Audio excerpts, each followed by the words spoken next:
సామెతల గ్రంథము 30వ అధ్యాయము 4వ వచనం. ఆకాశమునకు ఎక్కి మరలా దిగినవాడు ఎవడు? తన పిడికెడతో గాలిని పట్టుకున్నవాడు ఎవడు? బట్టలో నీళ్లు మూటగట్టినవాడు ఎవరు? భూమి యొక్క దిక్కులన్నిటినీ స్థాపించిన వాడు ఎవరు? ఆయన పేరేమో, ఆయన కుమారుని పేరేమో నీకు తెలిసి ఉన్నదా? చాలు. సామెతల గ్రంథంలో ఒక ప్రశ్న వేశారు. ఇప్పుడు మనం చదివబడిన వాక్య భాగం ఎండింగ్లో ప్రశ్నార్థకమైన గుర్తుంటుంది. ఆకాశమునకి ఎక్కి మరలా భూమి మీదకి దిగగలిగిన వారు ఎవరు? ప్రశ్న. తన పిడికిడితో గాలిని బంధించగలిగిన వాడు ఎవరు? ప్రశ్న.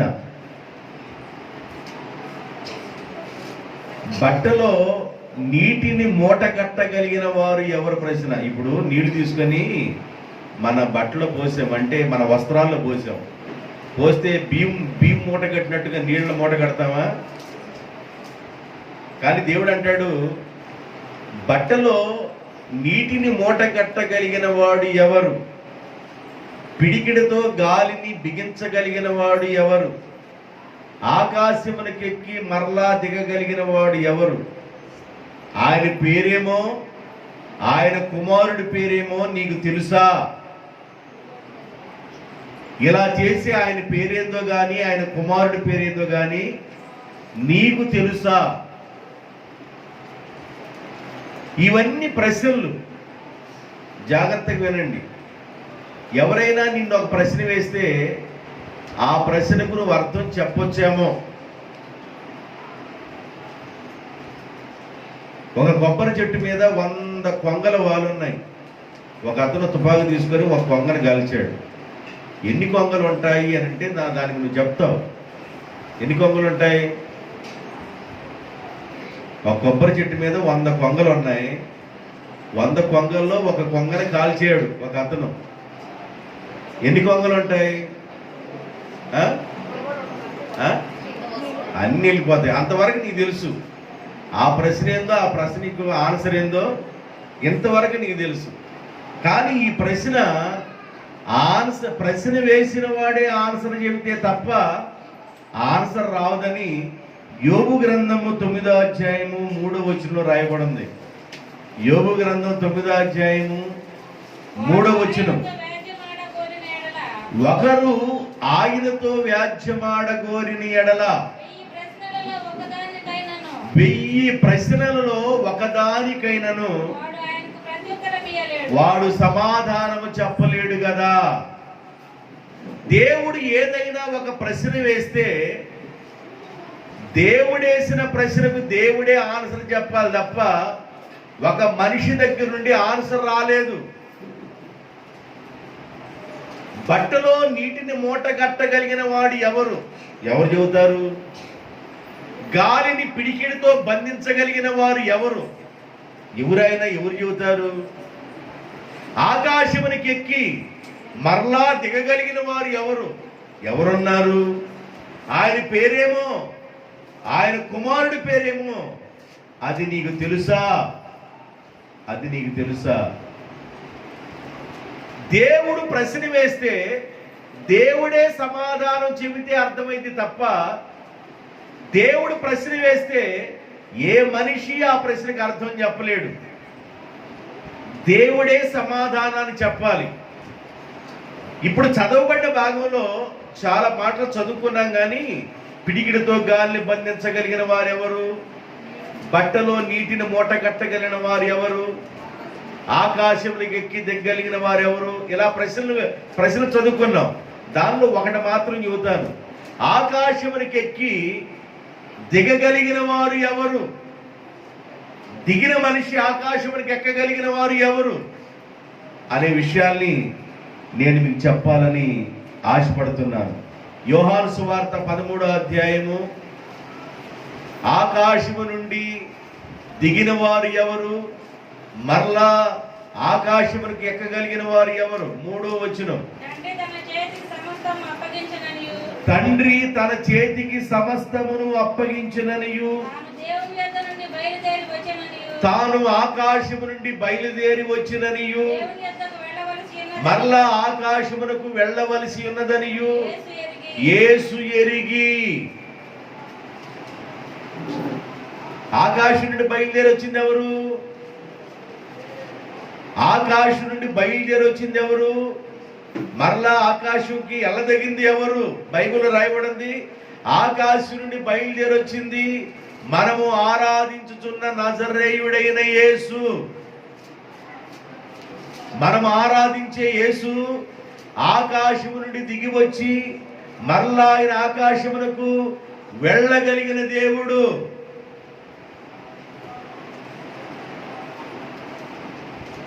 నీటిని బట్టలో మూట కట్టగలిగిన వారు ఎవరు? ఆయన పేరేమో, ఆయన కుమారుడి పేరేందో మీకు తెలుసా? బైబిల్ చెబుతుంది యేసు ఆకాశం నుండి దిగి వచ్చాడని, మరలా ఆకాశానికి వెళ్ళవలసి ఉన్నదని యేసు ఎరిగి ఉండి, ఆ ప్రశ్నకు ఆన్సర్ దేవుడు చెబితేనే తప్ప, ఆ ప్రశ్నకు ఆన్సర్ దేవుడు విప్పితేనే తప్ప ఆన్సర్ రాదు. 1000 ప్రశ్నలు కానీ దేవుడు వేస్తే 1000 ప్రశ్నల్లో ఒక్క ప్రశ్నకు కూడా సమాధానం మానవుని దగ్గర నుండి ఉండదు. దేవుడు ఏదైనా ఒక ప్రశ్న వేస్తే ప్రశ్న వేసిన దేవుడే దానికి సమాధానం చెబితే అర్థమైంది తప్ప ఇక మనం తలగోకున్నా అర్థం కాదు. ఆకాశం నుండి వచ్చింది ఎవరు? మరలా ఆకాశానికి వెళ్ళేది ఎవరు అని బైబిల్ చెబుతుంది. ఆకాశం నుండి వచ్చింది నజరేయుడైన యేసు. మరలా ఆకాశంకి వెళ్ళేది ఎవరు? నజరేయుడైన యేసు. ఆకాశం నుండి దిగొచ్చాడు, మరలా ఆకాశం నుండి దిగొచ్చిన మనిషి మరలా ఆకాశానికి వెళ్ళిపోతాడు.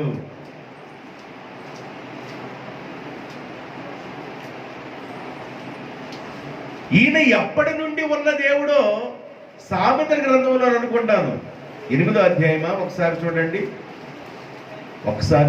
ఆయన ఎప్పటి నుండి ఉన్న దేవుడో మనకి అక్కడ రాయబడి ఉంటది. ఎన్నో వచనం? 8:23. అనాది కాలము మొదలుకొని, మొదటి నుండి భూమి ఉత్పత్తి అయిన కాలము మొదలుకొని, పూర్వము నేను నియమింపబడి తిని, ప్రవాహ జలములు లేనప్పుడు, నీళ్లతో నిండిన ఓటలు లేనప్పుడు నేను ఉన్నాను. పర్వతాలు కొండలు లేకమునుపు, భూమిని దాని మైదానమును రవ్వంత కూడా లేకమునుపు నేను ఉన్నాను. ఆయన ఆకాశ విశాలములను స్థిరపరిచినప్పుడు, మహాజలముల మీద మండలములను స్థిరపరిచినప్పుడు నేను ఉన్నాను. నేను ఎప్పటి నుండి ఉన్నానంటే అసలు భూమి ఉత్పత్తి నిర్మాణ క్రమము జరగక ముందు నుండే, కొండలు పర్వతాలు అనేవి లేకమునిపే, ఆకాశ నిర్మాణములు కలగకమునిపే నేను ప్రధాన శిల్పిగా ఉన్నాను. ఈ ఉన్న దేవుడను ఆకాశం నుండి నేను ఎందుకు దిగుతున్నానో, ఆకాశానికి మరలా ఎందుకు ఎక్కుతున్నానో నేను మీకు చెబుతా. ఆకాశం నుండి నేను ఎందుకు దిగానో యేసుప్రభు అన్నాడు. ఆకాశం నుండి నేను ఎందుకు దిగానో, మరలా నేను ఆకాశానికి ఎందుకు ఎక్కుతున్నానో ఆ విషయాలు నేను మీకు చెప్పాలనుకుంటున్నాను. ప్రశ్న వేసిన వాడు దానికి ఆన్సర్ ఆయనే చెప్పాలి. 1000 ప్రశ్నలు దేవుడు వేస్తే ఒక్క ప్రశ్నకు కూడా మానవుడి దగ్గర నుండి సమాధానం లేదు. కానీ 1000 ప్రశ్నల్లో ఒక ప్రశ్నకు కూడా సమాధానం దేవుడు చెబితేనే మనిషికి అర్థమవుతుంది. ఆకాశము నుండి దిగిన వారు ఎవరు, మరలా ఆకాశానికి ఎక్కే వాళ్ళు ఎవరో బైబిల్ చెబుతుంది. ఆయనే నజరేయుడైన యేసు. ఆయన ఆకాశ నిర్మాణములు కలగక మునుపు భూమి మైదానములు రవ్వంత కూడా లేకమునకు, కొండలు పర్వతాలు లేకమునకు, జలరాశులు లేకమునకు ఆయన ఉన్నవాడు. ఆయన ఆయా సమయాల్లో భూమి మీదకి వస్తూ ఉన్నాడు, వెళుతూ ఉన్నాడు. ఆకాశం నుండి భూమి మీదకి వస్తున్నాడు, వెళతా ఉన్నాడు. ఆదికాండం 17వ అధ్యాయం 22వ వచనం. ఆదికాండం 17వ అధ్యాయము 22వ వచనం. దేవుడు అబ్రహాముతో మాటలాడుట చాలించిన తరువాత అతని యొద్ద నుండి పరమునకు వెళ్ళెను. దేవుడు పరలోకంలో నుండి దిగి వచ్చాడు. ఎవరితో మాట్లాడటానికి? అబ్రహాముతో మాట్లాడటానికి దేవుడు పరము నుండి దిగి వచ్చి శారా విషయమై మాట్లాడాడు. సందర్భం ఏంటంటే, శారా విషయము మాట్లాడి ఆమె వలన నీకు సంతానం కలుగుతుంది, ఆమె వలన కలిగే సంతానమే వాగ్దాన సంతానం అవుతుంది, కాబట్టి నువ్వు ధైర్యంగా ఉండని దేవుడు పరలోకంలో నుండి అబ్రహాము దగ్గరికి దిగి వచ్చి శారా విషయం అబ్రహాముతో మాటలాడుట చాలించిన తర్వాత ఆయన మరలా పరమునకు వెళ్ళిపోయాడు. ఆకాశం నుండి దిగి వస్తుంది ఎవరు? ఆకాశానికి ఎక్కుతుంది ఎవరు? ఆయన పేరేమో గాని, ఆయన కుమారుడి పేరేందో గాని నీకు తెలుసా?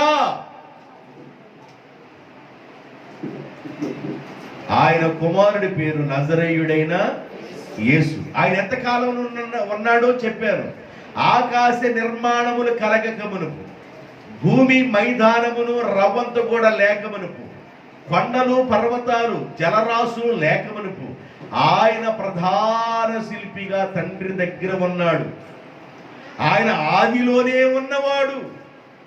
ఆయన ఆయా సమయాలలో భూమి మీదకి వస్తున్నాడు, వెళతా ఉన్నాడు. ఇస్సాకుకు ప్రతిగా బలి ఇవ్వడానికి వచ్చాడు ఈ భూమి మీదకి. ఇస్సాకుకు ప్రతిగా ఇస్సాకుని తీసుకెళ్లి బలి ఇవ్వమన్నారు మోరియా పర్వతం మీద. ఇస్సాకుని కాళ్ళు కట్టేసి చేతులు కట్టేసి ఆ బలిపీఠం మీద పేర్చి పడుకోబెట్టారు. అబ్రహాం కత్తి తీసుకొని ఎత్తి ఇక నరకదాం అనుకుంటున్నాడు. ఒక స్వరం వినబడుతుంది, నీ కుమారుడిని ఇస్సాకుని నరకవలసిన అవసరం, నీ వెనుక భాగంలో ఒక పొట్టేళ్ళు చిక్కుకొని ఉంది, దాన్ని నువ్వు బలి అర్పించు. ఆ రోజునే ఆదిలో అనాదిలో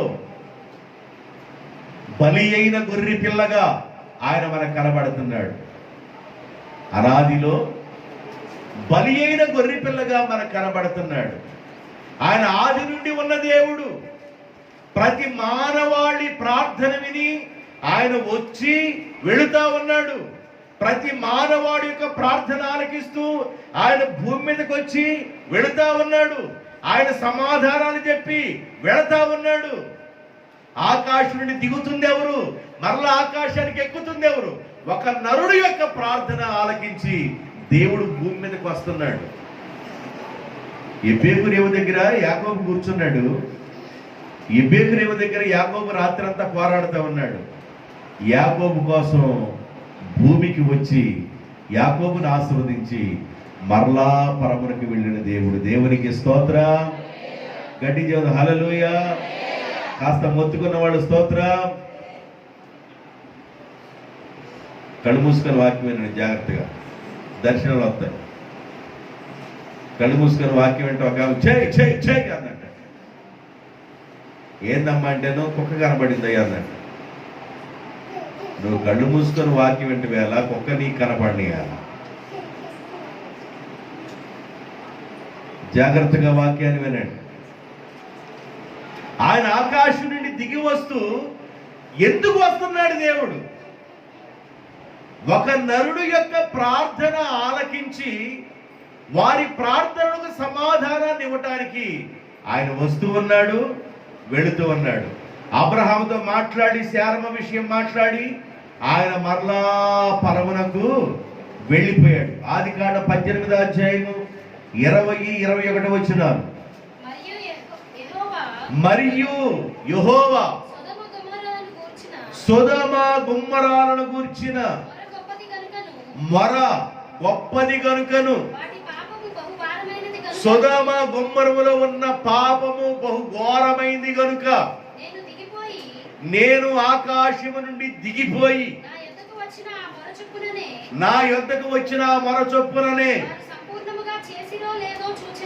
వారు సంపూర్ణముగా చేసిరో లేదో చూచెదను. చేయని ఎడల నేను తెలుసుకుందుననుకొనెను. సొదొమ గొమొర్రా యొక్క విధానాన్ని గురించి దేవుడు మాట్లాడుతున్నాడు అబ్రహాముతో. అబ్రహాము, సొదొమ గొమొర్రా యొక్క పాపం బహుఘోరమైపోయింది, పరిస్థితులు చాలా దారుణంగా ఉన్నాయి. సొదొమ గొమొర్రా ప్రాంతాన్ని నేను నాశనం చేయాలనుకున్నాను. దేవుడు మాట్లాడుతున్నాడు, దేవా 50 మంది నీతిమంతులుంటే ప్రభువా నేను నాశనం చేయను. దేవా ఇంకొకసారి అడుగుతాను, 40 మంది నీతిమంతులుంటే ప్రభువా నేను నాశనం చేయను. దేవా నువ్వు కోపడినట్టు ఒక్కోసారి అడుగుతా. ఒకవేళ 30 మంది నీతిమంతులుంటే ప్రభువా నేను నాశనం చేయను. 20 మంది ఉంటే, 10 మంది ఉంటే, 5గురున్నా నేను నాశనం చేయను అన్నాడు. సొదొమ గొమొర్రా 2 పట్టణాలు, సికింద్రాబాద్ హైదరాబాద్ ఎలాగున్నాయో, జంట నగరాలు ఎలాగున్నాయో అలాగా సొదొమ గొమొర్రా 2 పట్టణాలు కలిసి ఉన్నాయి. చిన్నపిల్లల మొదలుకొని కర్ర పోటేసుకుని నడిచే వృద్ధుల వరకు పాపం అంటే పరమాణులాగా జుర్రుకుంటూ ముందుకు సాగుతున్న రోజులు అవి. సొదొమ ప్రాంతాన్ని నాశనం చేయాలని దేవుడు ఆ అబ్రహాము యొక్క ప్రార్థన ఆలకించి అబ్రహాముతో మాట్లాడడానికి పరమ నుండి భూమి మీదకి వచ్చి అబ్రహాముతో మాట్లాడటం చాలించిన తర్వాత ఆయన మరలా పరమునకు వెళ్ళిపోయాడు. దేవుడు భూమి మీదకి వస్తున్నాడు, మాట్లాడుతున్నాడు, వెళ్ళిపోతున్నాడు. దేవుడు భూమి మీదకి వస్తున్నాడు, మాట్లాడుతున్నాడు, వెళ్ళిపోతున్నాడు. దయాప్రాప్తురాల నీకు శుభము కలుగునుగాక. నీవు పరిశుద్ధాత్మ వలన గర్భం ధరించబడిన దానివై ఉన్నావు. నీకు పుట్టబోవాడు పరిశుద్ధుడు అని చెప్పి మరలా పరమునకు వెళ్ళిపోయాడు. ఆకాశం నుండి దిగి వస్తుంది ఎవరు? మరలా ఆకాశానికి వెళుతుంది ఎవరు? బైబిల్ చెబుతుంది యేసు క్రీస్తు ప్రభువారు ఆకాశం నుండి దిగి వచ్చాడని, మరలా ఆయన ఆకాశమునకు వెళ్ళవలసి ఉన్నదని, అనగా తండ్రి దగ్గరికి వెళ్ళవలసి ఉన్నదని యేసు ఎరిగి ఈ భూమి మీద ప్రయాణం చేశాడు. ఆకాశం నుండి ఎందుకు వస్తున్నాడు దేవుడు? ఆకాశం నుండి దేవుడు ఎందుకు వస్తున్నాడు? 23వ వచనం చూడండి, 18:23 ఆదికాండం. అబ్రహాము సమీపించి ఇట్లనెను, దుష్టునితో కూడా నీతిమంతులను నాశనము చేయుదువా? ఇలాగ మాట్లాడి ఆయన మరలా పరమునకు వెళ్ళిపోయాను. పరమునకు వెళ్ళిపోయాను. ఎంత దూరానికి వెళ్ళిపోయాడంటే 6:16 మొదటి తిమోతి రాసిన పత్రిక, 6:16 ఎంత దూరం వెళ్ళాడు అంటే, ఎవడు సమీపింపరాని తేజస్సునకు అమరత్వం కలిగిన దేవుడుగా ఆయన ఒక్కడ మాత్రమే, ఎవడ సమీపించడానికి వీళ్ళనంత దూరానికి వెళ్ళిపోయాడు. ఆకాశం నుండి దిగి వస్తున్న దేవుడు, ఆకాశ మహాకాశాల పట్టణ దేవుడు ఆయన భూమి మీదకి దిగి వస్తూ ప్రజల ప్రార్థనలు ఆలకిస్తూ ప్రజలను ఆశీర్వదిస్తూ వాళ్ళను దీవిస్తూ ఆయన మరలా పరమనికి వెళుతున్నాడు. బైబిల్ చెబుతుంది ఒక నరుడి యొక్క ప్రార్థన ఆలకించి దేవుడు ఒక నరుడిని ఆశీర్వదిస్తున్నాడు. యాకోబు ఒక్కడే ఎబ్బేకునేవు దగ్గర ఉన్నాడు. యాకోబు కోసం వచ్చిన దేవుడు, నువ్వు ప్రార్థన చేస్తే నువ్వు ఒక్కడవే ప్రార్థనలో పోరాడుతూ ఉంటే నీ ప్రార్థన విన్న దేవుడు మౌనంగా ఉండకుండా ఆయనకి సమాధానం ఇవ్వటానికి వస్తాడు భూమి మీదకి. కొర్నేలి దగ్గరికి వచ్చిన దేవుడు నీ దగ్గర కూడా వస్తాడు. దేవునికి స్తోత్రం. వారిలో ఒంటరి అయినా వాడు 10 వందలగును. వారిలో ఆత్మపడండి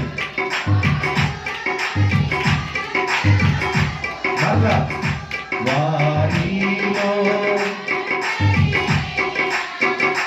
వాడు 10 వందలగును. ఎన్నిక లేని వాడు ఎన్నిక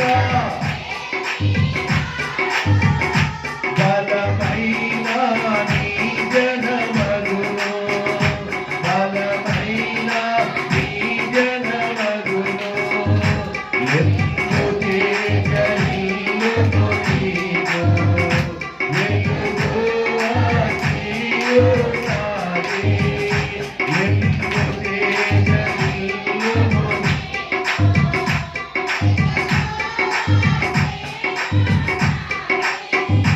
యెహోవా మహిమ నీపై.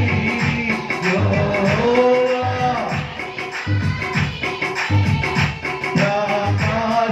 ప్రకాశముగాను దయించే. ప్రకాశముగాను దయించే. ఎందు తేజరిల్లును నీకు.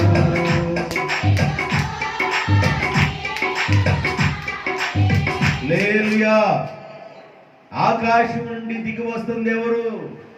ఆకాశమునికి ఎక్కిపోతుంది ఎవరు? దానియేలు గ్రంథం 4వ అధ్యాయం 13-14 వచనాలు. దానియేలు గ్రంథము 4వ అధ్యాయము 13-14 వచనాలు. నెబుకద్నెజరు సాక్ష్యం ఇస్తున్నాడు. మరియు నేను నా పడక మీద పడుకొని ఉండి నా మనసులో కలిగిన దర్శనమును నేను చూచుచూ ఉండగా జాగరకుడగు ఒక పరిశుద్ధుడు ఆకాశము నుండి దిగి వచ్చి ఇలాగు బిగ్గరగా ప్రకటన చేసెను. ఆకాశము నుండి దిగి వచ్చాడు ఒక పరిశుద్ధుడు. ఆకాశం నుండి దిగి వచ్చాడని నెబుకద్నెజరు సాక్ష్యం ఇస్తున్నాడు. నేను ఆయన చూస్తున్నాను. ఆయన పరిశుద్ధుడు, తెల్లని వస్త్రములు ధరించిన వాడుగా కనబడుతున్నాడు. పరిశుద్ధుడొకడు, జాగరకుడొకడు ఆకాశం నుండి దిగి వచ్చినట్లుగా నేను చూశాను. ఆయన ఆకాశం నుండి దిగి వస్తా ఉన్నాడు. మన ప్రార్థనలు ఆలకించి మన ప్రార్థన సమాధానం ఇవ్వడానికి వస్తున్నాడు. మరలా వెళతాడు. వస్తున్నాడు, వెళుతున్నాడు. వస్తున్నాడు, వెళుతున్నాడు. మెయిన్ కాజ్ ఏంటంటే ఇలాగా మానవుని యొక్క ప్రార్థనలు ఆలకించి వారికి సమాధానాలు ఇచ్చి వాళ్ళని ఆశీర్వదించి వెళతామన్నాడు. అసలు మెయిన్ కాన్సెప్ట్ ఎందుకు వస్తున్నాడు అంటే ఎజ్రా గ్రంథము 9వ అధ్యాయము 6వ వచనం. ఎజ్రా గ్రంథము 9వ అధ్యాయం 6వ వచనం. నా దేవా నా దేవా నా ముఖము నీ వైపు ఎత్తుకొనుటకు సిగ్గుపడి కిన్నుడనై ఉన్నాను. మా దోషములు మా తలలకు పైగా హెచ్చి ఉన్నవి. మా అపరాధము ఆకాశమంత ఎత్తుగా వెళ్ళిపోయింది. మనిషి యొక్క అపరాధాలు ఎక్కడ దాకా వెళ్ళిపోయినాయి అంట? ఎంత ఎత్తుకు వెళ్ళిపోయినాయి? మా అపరాధములు ఆకాశము నంటునంత ఎత్తుగా వెళ్ళిపోయినాయి. ఆకాశంలో ఉన్న దేవుడు అపరాధములను క్షమించి పాపములను క్షమించి పాప సహితులలో నుండి పాపరహితుడు వస్తే మేలని ప్రభు అయిన యేసుక్రీస్తు ఈ భూమి మీదకి వచ్చి ప్రతి మానవాళి యొక్క అపరాధములను ఆకాశమునకు అంటునంతగా ఉన్న అపరాధములను, దోషములను, పాపములను ఆయన భుజస్కంధముల మీద మోసి అపరాధములను తీసివేసి పరిశుద్ధులుగా చేయడానికి ఆయన ఆకాశం నుండి భూమి మీదకి వచ్చిన దేవుడుగా ఉన్నాడు. ఆకాశము నుండి వస్తుంది ఎవరు? ఆకాశానికి వెళుతుంది ఎవరంటే మనం ఆరాధించే ప్రభు అయిన యేసుక్రీస్తు. ఎందుకు వస్తున్నాడంటే మన అపరాధములను క్షమించడానికి, మన పాపములను క్షమించడానికి, మన దోషములను క్షమించడానికి, మనకొచ్చే శిక్ష మనం అనుభవించకుండా ఆ శిక్షలో నుండి బయటపడటానికి ఆయన వస్తూ ఉన్నాడు. మన అపరాధాలను మనం ఒప్పుకోవాలి, మన పాపాలని మనం ఒప్పుకోవాలి, మన బలహీనతను ఒప్పుకోవాలి. తెలిసి ఉండి కూడా తెలియనట్లుగా ఉండకూడదు, తెలిసి ఉండి కూడా నాకు ఏమి తెలియదు అన్నట్లుగా ఉండకూడదు. మన అపరాధాలు ఏదో మనకు అర్థమవుతున్నప్పుడు, మన బలహీనత లేదో మనకు అర్థమవుతున్నప్పుడు, మన వ్యసనము లేదో మనకు అర్థమవుతున్నప్పుడు, మన పాపమునికి ఏదో మనకు అర్థమవుతున్నప్పుడు, దానికి శిక్ష మన మీదకి రాబోతుందని కూడా అర్థమవుతున్నప్పుడు, ఆ శిక్షలో నుండి బయటపడాలని నీకు అర్థమయ్యి పరిశుద్ధుడైన యేసు ప్రభు దగ్గరికి వెళ్ళిపోయి నువ్వు కానీ సహాయము కానీ వేడుకున్నట్లయితే ఆయన తప్పనిసరిగా నిన్ను క్షమించి శాపములో నుండి ఆశీర్వాదంలోనికి, దుఃఖములో నుండి ఆనందములోనికి ప్రభు నిన్ను నడిపించగలడు. దేవునికి స్తోత్రం, హల్లెలూయా. శాపము నుండి బయటికి తీసుకురావడానికి, అపరాధము నుండి బయటికి తీసుకురావడానికి, నీ మీద ఉన్న దోష శిక్ష నుండి నిన్ను బయటికి తీసుకురావడానికి ఆయన పరము నుండి భూమి మీదకి వచ్చాడన్న సంగతి నీకు అర్థమైతే, ఆయన పేరేందో, ఆయన కుమారుడి పేరేందో నీకు అర్థమైతే నువ్వు ఖచ్చితంగా సహాయాన్ని కోరతావు, నోరు తెరిచి అడుగుతావు. నేను ఈ దోషంలో ఉన్నాను, నేను ఈ అపరాధంలో ఉన్నాను, నేను ఈ వ్యసనాల్లో ఉన్నాను, నేను ఈ బలహీనతలో ఉన్నాను, నేను ఈ పాపంలో ఉన్నాను, ఈ రోజున నిన్ను వదిలేస్తున్నాను ప్రభు అని నువ్వు కానీ వదిలేసినట్లయితే నీ మీదకి రావాల్సిన శిక్షను ఆయనే భుజస్కంధాల మీద వేసుకొని ఆయన మీద ఉన్న ఆశీర్వాదాన్ని దేవుడు నీకు దయచేస్తాడు. దేవునికి స్తోత్రం. చిన్న పల్లె పాడతారా? దేవా పాపిని అని. దేవా పాపిని నిన్నాశ్రయించాను,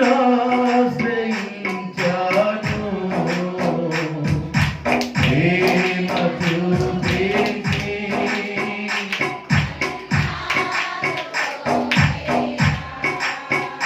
దేవా అపరాధినై అంధుడనై అపవాదితో అపరాధినై అంధుడనై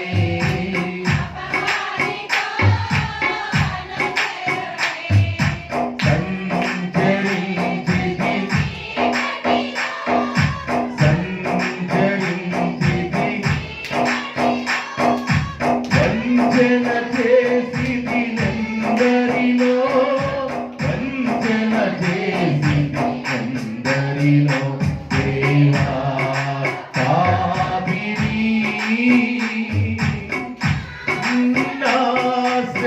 నిన్నాశ్రయించాను,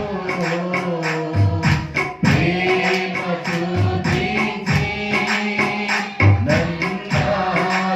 నన్నాదుకోవయ్యా. దేవా కలువరిలో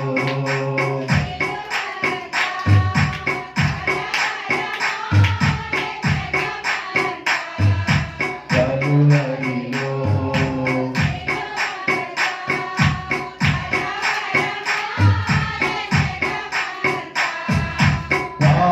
పాపినైన నా కొరకు మరణమునే భరించితివి, మరణమునే జయించితివి.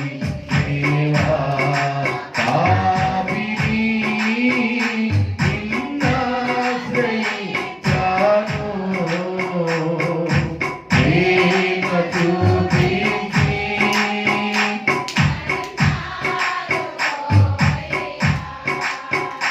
దేవా పాపిని. మన అపరాధాలు, మన దోషాలు మన మీదకి రాబోతున్న శిక్ష ఎలాగుంది అంటే అది ఆకాశానికి అంటి అంతకుందంట. అంత శిక్షని దేవుడు మన మీద నుంచి లేకుండా ఎత్తేయాలంటే మనం ఒప్పుకోవాలి. ఏం చేయాలి? ఒప్పుకోవాలి. నోటితో ఒప్పుకొని విడిచిపెట్టాలి. నేను ఈ బలహీనతలో ఉన్నాను, నేను ఇక జీవించను. నేను ఈ తప్పులో ఉన్నాను, నేను అలా ఉండను. నేను ఈ పాపములోను, ఈ బానిసలోను, ఈ వ్యసనంలో ఉన్నాను, నేను అలా ఉండను ప్రభువా. ఈ రోజు నేను వదిలేస్తున్నాను ప్రభువా. దాని ద్వారా వచ్చే శిక్ష భయంకరమైంది కనుక ఆ శిక్ష నా మీదకి కానీ, నా కుటుంబం మీదకి కానీ, నా పిల్లల మీదకి కానీ రానికుండా తప్పించయ్యా అని నువ్వు నోరు తెరిచి కానీ అడిగితే దేవుడు నీకు సహాయాన్ని చేస్తాడు. ఇర్మియా గ్రంథము 51వ అధ్యాయము 9వ వచనం. ఇర్మియా గ్రంథము 51వ అధ్యాయము 9వ వచనం. ఇర్మియా గ్రంథము 51వ అధ్యాయము 9వ వచనం. మనము బబులోనును స్వస్థపరచుకోరితిమి, అయితే అది స్వస్థత నొందలేదు. దానిని విడిచిపెట్టండి, మనము మన దేశమునకు వెళ్ళుదము రండి. దాని శిక్ష ఆకాశమంత ఎత్తుగా సాగుచున్నది. బబులోను మీదకి వచ్చే శిక్ష ఆకాశమంత ఎత్తుగా ఉంటుంది. దాన్ని మనం విడిచిపెట్టి మనం వెళదాం రండి. నీవు వ్యసనములో ఉన్నట్లయితే, దోషములోను పాపములోను ఉన్నట్లయితే అక్కడ ఉగ్రత శిక్ష రాబోతుంది కనుక నువ్వు మేలుకొని అక్కడ నుండి నువ్వు బయటపడినట్లయితే ఆకాశమును కట్టినంత శిక్ష నీ మీదకి రాకుండా దేవుడు తప్పిస్తాడు. ఆయన తప్పించడానికి ఈ భూమి మీదకి వచ్చాడు. బైబిల్ చెబుతుంది, నశించిన దానిని వెదకి రక్షించటానికి ప్రభు అయిన యేసుక్రీస్తు ఈ భూమి మీదకి వచ్చాడు. నశించిన దానిని వెదకి రక్షించటానికి, నశించిపోతున్న నిన్ను వెదికి